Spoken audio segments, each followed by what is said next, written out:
পারিবারিক সম্পত্তি নিয়ে বিবাদের জেরে ভাইপোদের হামলায় গুরুতর আহত হয়েছেন দিনহাটার এক ব্যক্তি। সোমবার ঘটনাটি ঘটেছে দিনহাটা মহকুমার পাখিহাগায়। আক্রান্ত ব্যক্তি বিনয় বর্মন।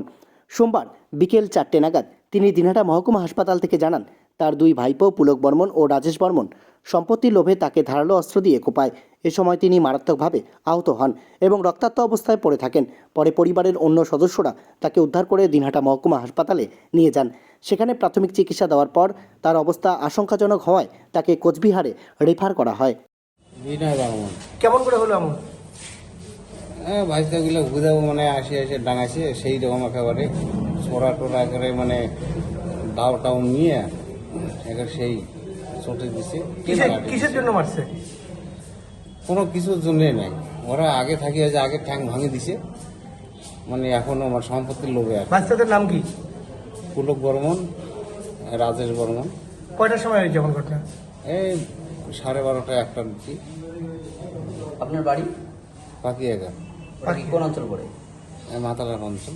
আর পেটলাই ঘটনা কিভাবে হলো? বাড়িতেই হয়েছে এমন? হ্যাঁ, বাড়িতে। কয়টা নাগাদ হয়েছে? বললাম না, 12টা 12:30 দিকে।